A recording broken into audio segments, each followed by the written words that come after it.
액션 let's go 저 건물을 찾으러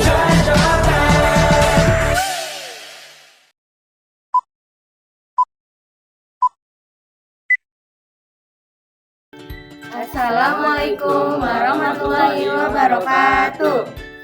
Perkenalkan, kami dari kelompok 5. Perkenalkan diri saya, Fadilun Azizah. Saya Karina. Afifah. Saya Rizky Zaibus Lahir. Saya Muhammad Abdul Gofur. Berdirinya kami di sini ingin membacakan bahaya pencurian data pribadi. Bahaya pencurian data pribadi akan merugikan pemilik asli dan memberi keuntungan bagi pencuri data.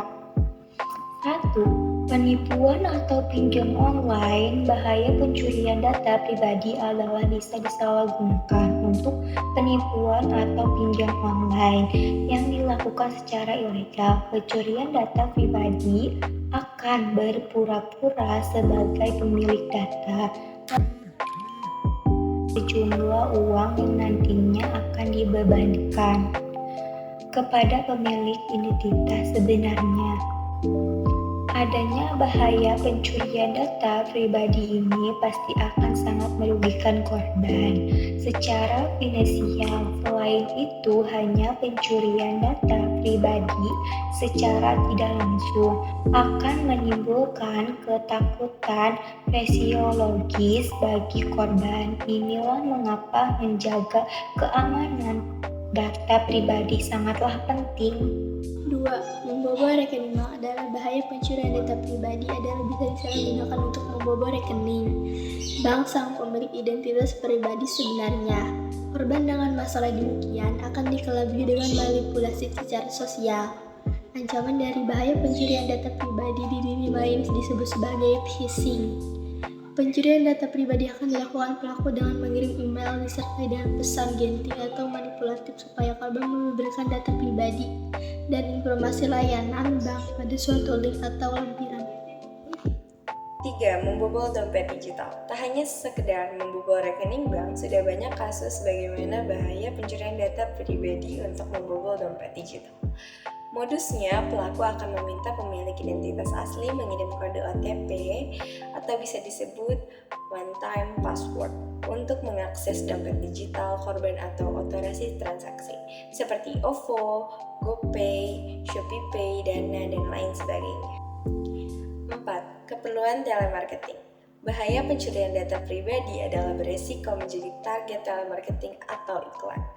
Mereka yang sering mendapat telepon atau SMS dari pihak tak dikenal yang berisi penawaran produk hingga jasa, sebenarnya korban pencurian data pribadi. Kejanggalan lainnya, penelpon atau pengirim SMS pun bisa sampai mengetahui nama lengkap pemilik nomor telepon asli. Cara mencegah pencurian data pribadi: mengatur jarak pandang dari komputer dan gadget. 1. Memastikan data transkripsi. Cara mencegah pencurian data pribadi adalah memastikan data transkripsi. Pada setiap situs memiliki sistem keamanan enskripsi untuk memastikan data terkode dengan aman saat dikirimkan lewat situs website. Contohnya seperti Secure HTTP yang disebut dengan HTTPS dan sertifikasi SSL. Biasanya, situs yang memiliki keamanan inskripsi data bisa diketahui dengan alamat situs yang diawali HTTPS, dan keamanan juga bisa dilihat dengan adanya logo gembok di kiri atas sebelah tautan situs.